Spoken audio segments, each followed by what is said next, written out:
I'm glad to see you again, Taiwanese American friends. We worked together a lot in the 1980s on human rights and freedom of speech in Taiwan. So I think you know me. My name is Linda Gale Arago. A lot of people forget I have an English name, right? Arago. 那我中文叫艾琳达，我想你们知道。那我最近很忙，帮一个美国来的学子。So recently I've been very occupied in helping an American researcher who is specializing in the issue of academic freedom. And her name is Jennifer Ruth. Okay, Jennifer? 大家好，我是 Jennifer. I'm very happy to be here. Right, and we've given her a Chinese name, Lü Zhenghui, Lü Shuangkou Lü. So in case you want to write to her, you can write to her in Chinese also. And she has come to Taiwan with a grant from the Ministry of Education to understand the issue of academic freedom in Taiwan. And I think our audience knows that the Ministry of Education and many blue forces are still trying to keep Taiwan's history under wraps. So here I may ask Jennifer to talk to our audience and explain why you came to Taiwan and what you're doing here. Sure, yeah, I'd be happy to. So I've been working on the issue of academic freedom in the States for quite a while. I've also developed an interest over the last decade or so in the situation in China. I did a few Fulbrights in China, and realizing the degree to which faculty in China and the People's Republic of China have no academic freedom, and they get political directives about what they can teach, how they can teach it, what they need to stay away from. It was very poignant to me when the national security law passed in Hong Kong. And that got me realizing I had never been to Taiwan. I'd been to China and Hong Kong quite a bit and studied academic freedom issues there, but I'd never been to Taiwan. And the situation in China with this constant geopolitical threat, this bully sort of looming over it, and the situation of intellectual freedom, political freedom, academic freedom here became very interesting to me. So I applied for this fellowship and I came and I'm talking to different professors and faculty across the island. Let me just interrupt here for a minute here. Jennifer, I think you had a run-in with the Confucian Institutes in the U.S., I did, right? actually, yeah, that's true. So, I mean, one of the things that when I'm knowing what I did about the suppression of real history, real politics in China, the fact that there were Confucius Institutes operating throughout the U.S., including the biggest one on the West Coast was at my own campus, Portland State. So I became involved in helping to close that down because it's just simply unacceptable to have something associated with the university that isn't allowed to talk about Tibet, Uyghurs, the Taiwan situation honestly, etc. So a couple of us mobilized, as people have across the U.S., to close those Confucius Institutes, which were a very effective soft power. And so what's your impression of Taiwan now? So I love Taiwan, and of course I came with very little knowledge. So excuse me if I'm wrong in any of my information. Please do email me and let me know if I am. But my impression of Taiwan, first of all, I love Taipei, and it's so nice to travel around Taiwan. It's so much easier than traveling around in China.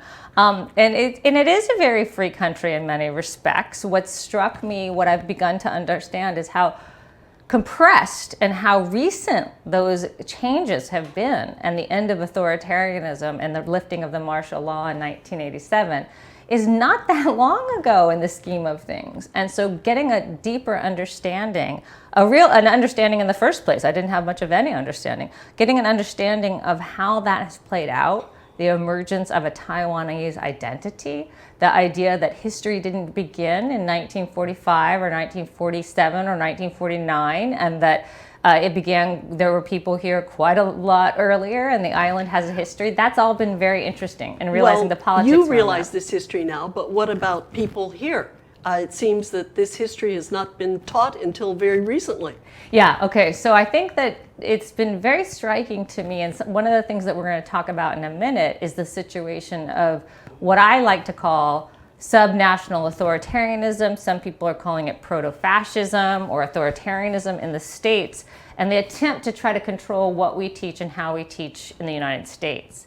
So realizing how sensitive the various issues here have been around Taiwan being able to have schools that focus on Taiwanese identity, Taiwanese history, bringing in the indigenous people into the history, how sensitive that has been in terms of blue and green, in terms of when you have the democratization movement that you were a part of, and when the KMT lost a lot of face when the U.S. recognized China, and how that opened a door to democratization, to the beginning of a new narrative that's Taiwan-centered, not China-centered. And how recent is that? That I'm not 100% sure. It seems like it's been growing since the 80s, the Taiwan-centered sense of things, and the push to de-Sinicize the Taiwan and make it about Taiwan. And it seems like they're... Well, let me interrupt you here, please. Jennifer, because we'll get a little more exchange. Yeah. I think I learned a lot together with you in our interview with the Taiwan Association of University Professors. And from that, my impression was it wasn't really until the mid-90s that they were able to write, publish what they wanted, and actually teach Taiwan history. But maybe it seems very recent. And what was your impression from that? Yeah, from my standpoint, as being an academic in the United States who has been teaching for almost 30 years, and I've met some faculty who are my age who pre-90s were teaching and then went through that change. It's incredible how short a period of time that is.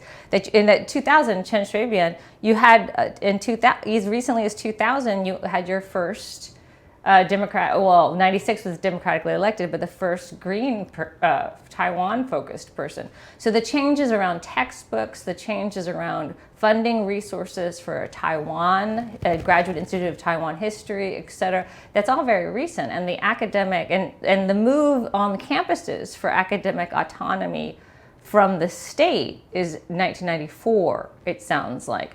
But of course, there's still as in all East Asian countries, a tight connection between the state and higher education. Well, that tight connection, in other words, the Ministry of Education is still pulling the strings on the universities, not like the ideal of American universities that the faculty themselves have a democratic process, which used to be well established in the US. So how would you compare the situation in Taiwan? To the states. Well, yeah, right. Or just what you think, is it really academic autonomy? Here in Taiwan? Yeah.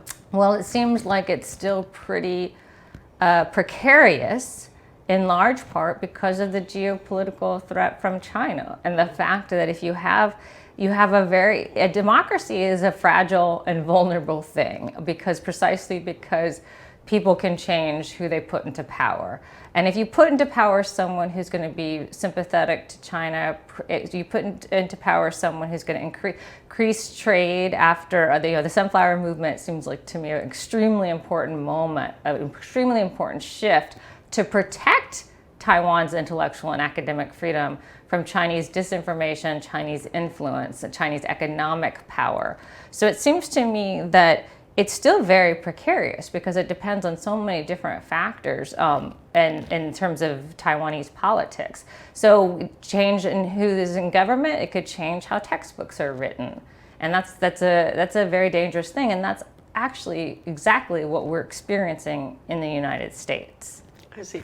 So relatively speaking, in Taiwan, the Ministry of Education still has a lot of controls and pulls the strings. Although supposedly we have some kind of academic autonomy. But as I remember, we've heard the problem that we heard from Taiwan Association of University Professors, that there was no transitional justice. That's right.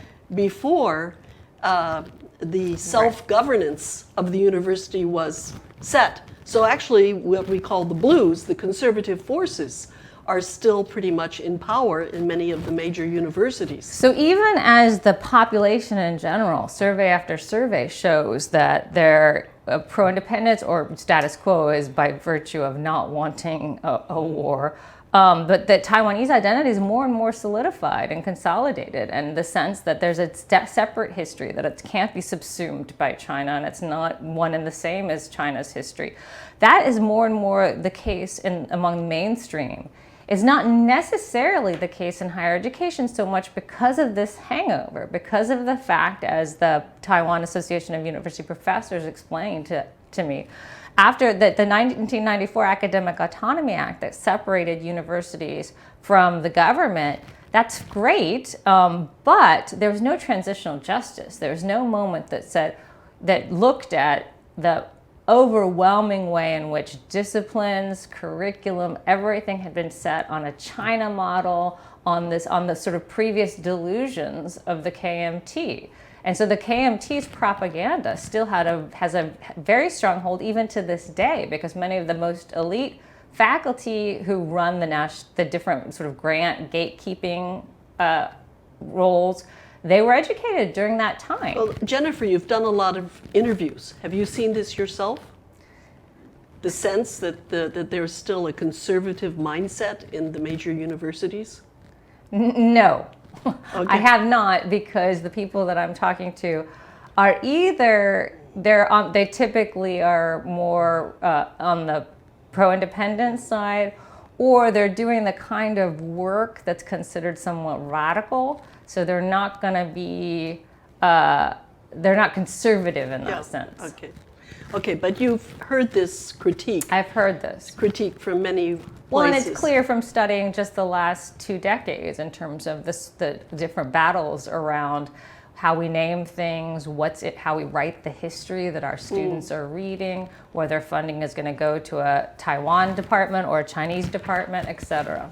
Well, I think I'm going to give a little bit of a wrap-up in Chinese. Okay. Although the audience prefers to listen to Taiwanese, I'm afraid my so